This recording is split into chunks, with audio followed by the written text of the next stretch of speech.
दोस्तों, मैं आपको सुनाने जा रहा हूं अपनी मंडली की सदस्य अनु रॉय की लिखी कहानी चिट्ठियों का मौसम। अनु अभी अभी मंडली में शामिल की गई हैं और ये उनकी पहली कहानी है। उम्मीद है आपको पसंद आएगी। चलिए शुरू करता हूं कहानी। टेक्स्ट मैसेज के इस मौसम में उस लड़की को इंतजार है उसका जो लिखे उसे चिट्ठियां। वो चाहती है कि डाकिया अपने देश को लौट जाए। गांव की पगडंडियों पर फिर से गूंजे उनकी साइकिल की घंटियां। बदले चिट्ठी के वो डाकिया चाचा को पिलाए गुड़ वाली चाय और फिर जाते ही उनके वो भागकर पीछे वाले कमरे की बड़ी सी खिड़की पर बैठकर उस चिट्ठी को पढ़े। वो जो किसी ने लिखी होगी पहली बार उसके लिए। चिट्ठी खोलने से पहले वो निहारना चाहती है उन अक्षरों को जिसे वो केरा होगा उसके महबूब ने। वो तसव्वुर करना चाहती है उस पल का जिसमें उसके महबूब ने लिखा होगा पहली बार उसका नाम शिवाली। क्या उसका नाम लिखते वक्त उसने हौले से कहा होगा शिवी, या कि उसके होठों पर उतर आई होगी कोई प्यारी सी मुस्कान? क्या उसकी नजरों में खिली होगी कोई एक प्यारी सी तस्वीर? लेकिन अब कौन लिखेगा उसे ये चिट्ठी? पापा ने तो बिना कुछ जाने बिना कुछ पूछे उसकी शादी तय कर दी है, ऊपर से उस लड़के से जिसके बारे में न तो कभी किसी से कुछ सुना है और न देखा है। आखिर ऐसे कैसे हो जाएगी शादी? हमारे सपनों का क्या होगा?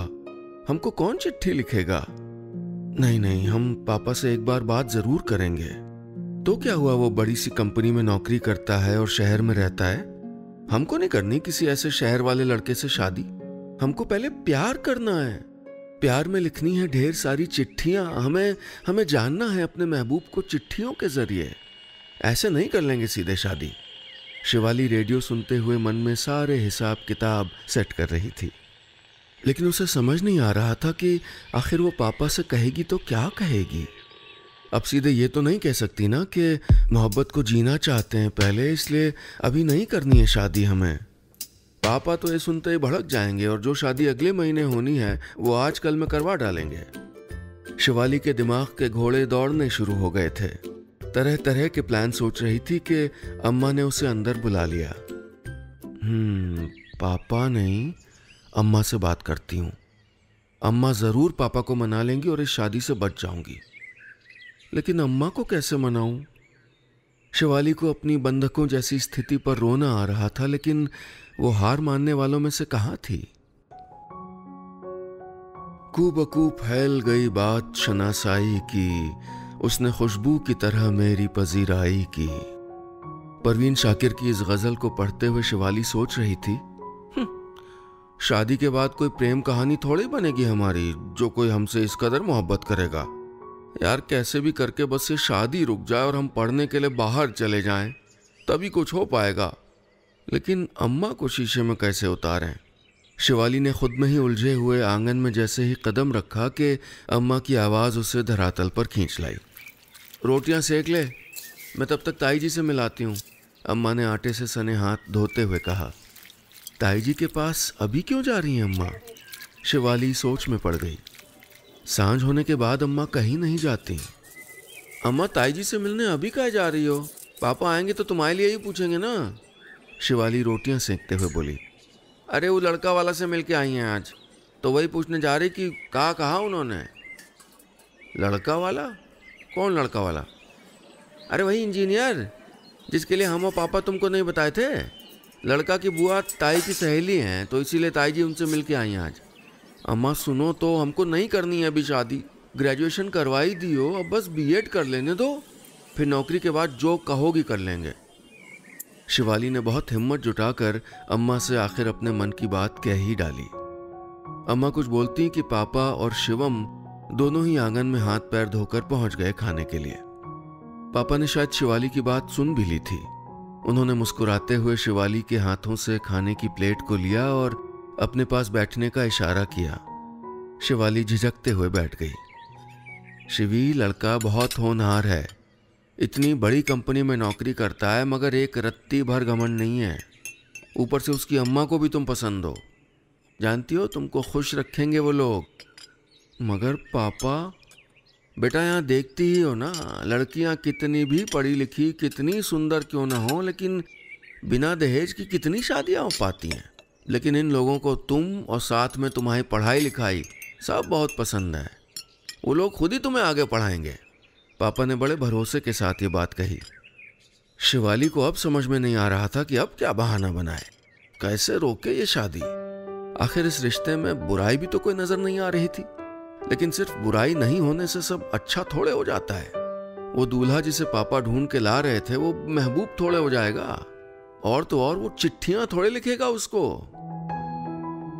दोस्तों, उम्मीद है आपको कहानी पसंद आ रही होगी। और हाँ, अगर अपनी बात मुझ तक पहुंचाना चाहते हैं तो फेसबुक या इंस्टाग्राम पर हमारे ऑफिशियल पेज पर आइए, यूट्यूब पर हमारे ऑफिशियल चैनल पर आइए। तीनों जगह आप टाइप करिएगा नीलेश मिश्रा, NEELESHMISRA। साथ में वेरिफिकेशन का ब्लू टिक भी मिलेगा, जिससे आप जान पाएंगे कि यही असली पेज या चैनल है।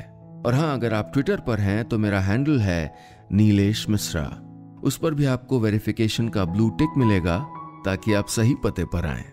चलिए आगे बढ़ाता हूं कहानी।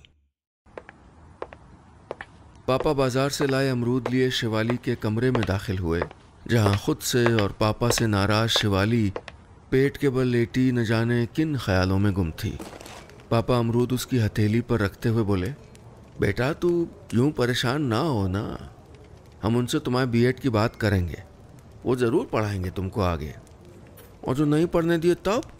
शिवाली कुड़ते हुए पापा से बोली, नहीं पढ़ाएंगे तो हम पढ़वा देंगे, ये वादा है हमारा। पापा ने बड़े भरोसे से शिवाली के सर पर हाथ फेरते हुए कहा। अब शिवाली के पास कोई और रास्ता नहीं बचा। आखिरकार शादी हो ही गई। रस्मों के दौरान भी शिवाली का मुंह फूला ही रहा। गलती से भी उसने अपने दूल्हे मियाँ की तरफ देखने की कोशिश तक नहीं की। हाँ, ये और बात थी कि जैसे ही वैभव यानी कि दूल्हे राजा मंडप पे आए तो आंगन में मौजूद सारी भाभियों ने दूल्हे की खूबसूरती के कसीदे पढ़ने शुरू कर दिए। ताई जी अम्मा से बोल रही थी, आओ कहो छोटकी, दामाद पसंद आया ना, सिया राम जैसी जोड़ी लग रही ना। अम्मा रस्म निभाते हुए मुस्कुरा उठी। एक तो नौकरी वाला दामाद, ऊपर से इतना सुंदर। पापा भी फूले नहीं समा रहे थे। मगर इन बातों से शिवाली के ऊपर कोई फर्क कहां पड़ने वाला था। खूबसूरत होगा तो मेरी बला से, मुझे क्या लेना देना है। ये कौन सा मुझे चिट्ठियां लिखेगा, कौन सा मोहब्बत करेगा। शिवाली यही सोच सोच कर उदास हुई जा रही थी कि उसकी प्रेम कहानी शुरू होने से पहले ही खत्म हो गई, और अगर इसके लिए कोई जिम्मेवार है तो वो है ये वैभव। रस्मों को निभाती, रोती, बिलखती शिवाली मन में उदासी लिए विदा हो गई। ससुराल में सभी चेहरे उसके लिए नए थे। कोई अपना सा नहीं दिख रहा था, और वैभव तो बिल्कुल भी नहीं। जब कमरे में पहुंची तो पूरा कमरा वैभव की मोटी मोटी साइंस और मैथ्स की किताबों से भरा दिखा। शिवाली की बची खुची उम्मीद भी इन किताबों ने तोड़ दी। उसने मन ही मन मान लिया कि जो इंसान ऐसी मोटी मोटी साइंस की किताबों में घुसा रहता हो, वो भला क्या प्रेम को समझेगा और मुझसे क्या ही प्रेम जताएगा। अनमनी सी शिवाली किताबों के पन्ने पलट ही रही थी कि वैभव कमरे में दाखिल हुआ। तुम्हें भी पढ़ना पसंद है? मुझे तो बहुत ही ज़्यादा। मेरा फेवरेट सब्जेक्ट साइंस है। तुम्हारा? उसे गहरे लाल जोड़े में सर से पांव तक सजी संवरी शिवाली नहीं दिखी। दिखी तो शिवाली के हाथों में पकड़ी हुई मोटी सी किताब। शिवाली के जी में आया वही साइंस की मोटी किताब उठा के अपने सिर पे दे मारे, मगर कुछ नहीं बोली। वैभव देर तक उससे स्पेस, स्टीफन हॉकिंस और ब्लैक होल की बातें करता रहा, बिना ये देखे कि शिवाली सुन भी रही कि नहीं। और शिवाली, जिसे साइंस में जरा भी दिलचस्पी नहीं थी, वो अपने चिट्ठी वाले महबूब के बारे में सोचते सोचते सो गई। सुबह वैभव के तैयार होने की आहट से शिवाली की नींद खुली। हड़बड़ाते हुए जब वो उठने लगी तो वैभव ने कहा, रात को देर तक हम जागते रहे और वैसे भी तुम बहुत थकी हुई थी, इसलिए तुमको सोने दिया। माँ आई थी जगाने, मगर मैंने ही रोक दिया। अरे नहीं, आपको जगा लेना था, माँ जी को बुरा लगा होगा। कुछ बुरा नहीं लगा है, परेशान मत हो, ये तुम्हारा घर है, तुमको अपने हिसाब से रहना है। मुझे आज से ऑफिस ज्वाइन करना होगा। अगले महीने मेरे प्रोजेक्ट का गो लाइव है। टाई ठीक करते हुए वैभव निकल गया ऑफिस के लिए। ये क्या, बिना माथा को चूमे ये ऑफिस चले गए? कितने नसूड़ इंसान है ये। भगवान आप गलती से भी ना मेरा एक भी सपना पूरा मत करना। हाँ, अपने में ही भुनभुनाती हुई शिवाली बाथरूम में घुस गई।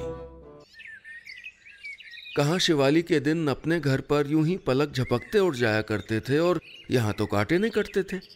नहीं, ऐसा बिल्कुल भी नहीं था कि शिवाली को कोई परेशानी थी। वहाँ भरा पूरा परिवार था, सब उसका बेहद ख्याल रखते थे। सिर्फ सासू माँ थी जो सख्त और बेहद पारंपरिक जीवन जीने में यकीन रखती थी। जैसे ही उनको मौका मिलता शिवाली को किसी न किसी बात पे टोक ही देती। खास तौर पे उसके जोर से हंसने पर। दोनों बड़ी बहुओं को भी अब तक छत पर या बाहर जाने की इजाजत नहीं थी। शिवाली जेठानी के बच्चों के साथ मन लगाने की कोशिश करती थी, लेकिन उसकी उदासी थी कि उसका साथ ही नहीं छोड़ रही थी। वो अपने हमदम, अपने रेडियो को मिस करने लगी थी। आखिर रेडियो ही तो उसका वो साथी था जिसे सुन सुनकर उसने अपने सपने बुनने शुरू किए थे। उसी में बज रहे रोमांटिक गानों ने उसके दिमाग में चिट्ठी वाले महबूब के ख्यालों को हवा दी थी। ऐसी ही किसी उदास शाम को बैठकर अपनी किस्मत को कोस रही थी कि वैभव ऑफिस से आया। बैग शिवाली के हाथों में पकड़ाते हुए उसने बताया कि ऑफिस के काम से उसे 2 महीने के लिए मुंबई भेज रहे हैं। मुंबई? हाँ, ये बहुत बड़ा ब्रेक है मेरे लिए शिवाली। न जाने मैंने कितना वेट किया है इसका। I am so excited. कहते हुए वो माँ को बताने के लिए उनके कमरे की तरफ बढ़ गया। हनीमून पे तो जाने की बात इनको न सूझी और खुद बम्बई जा रहे हैं। जाना है तो जाए, मुझे क्या। कौन सा यहाँ रह के मुझ पे प्यार लुटा रहे हैं। शिवाली चाय बनाने के लिए किचन में चली गई। वैभव भी माँ के कमरे से निकलकर शिवाली के पीछे पीछे किचन में आ गया। तुम खुश हो ना शिवाली? किस बात से? चाय में पत्ती डालते हुए उसने पूछा।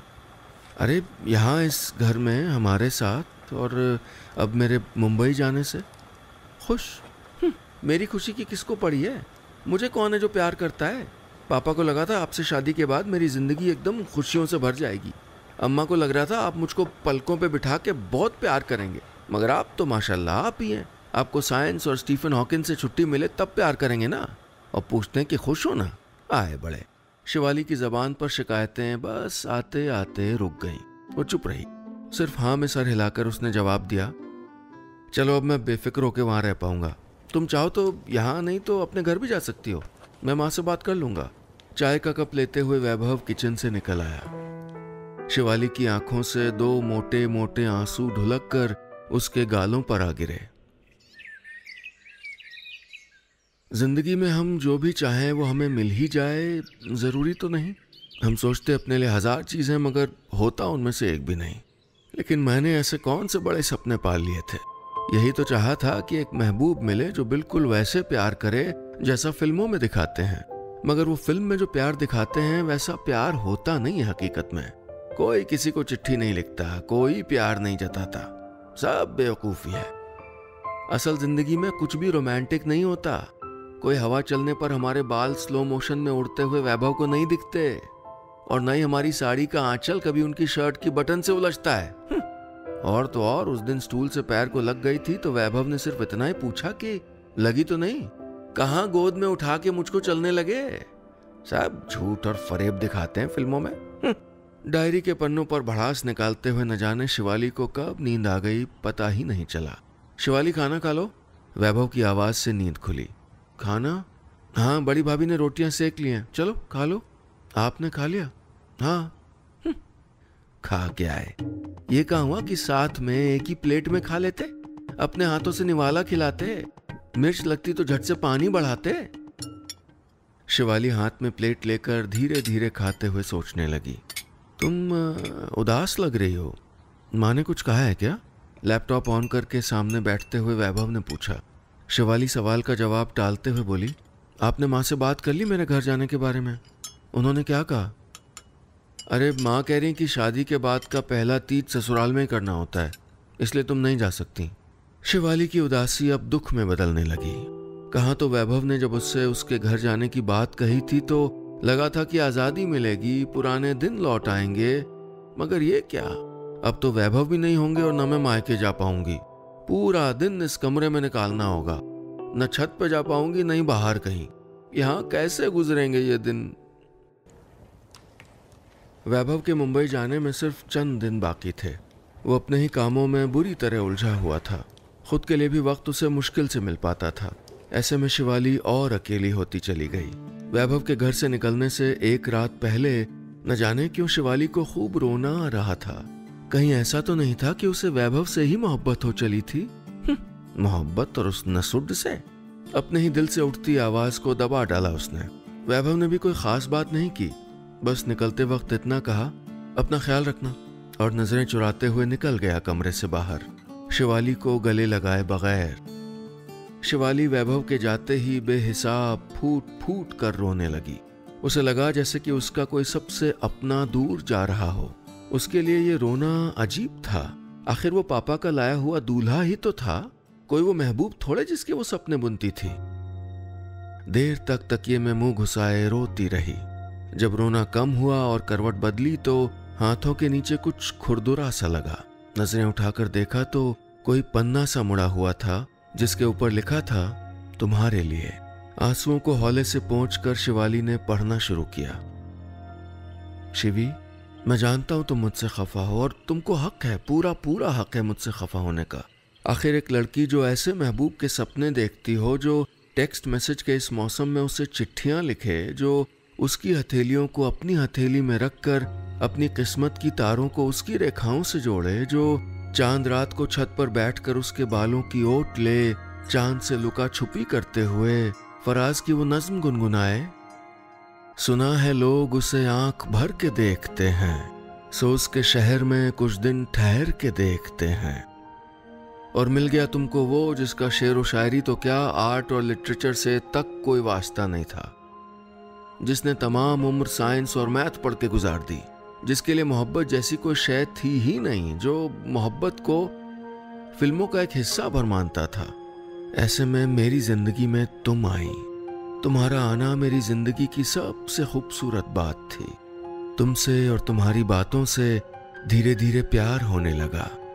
रात को जब तुम गहरी नींद में होती तो जागकर घंटों तुम्हें निहारा करता। करवट बदलने पर कमर पर जो बल पड़ता उसे नजर में भर कर ऑफिस के काम निपटाता।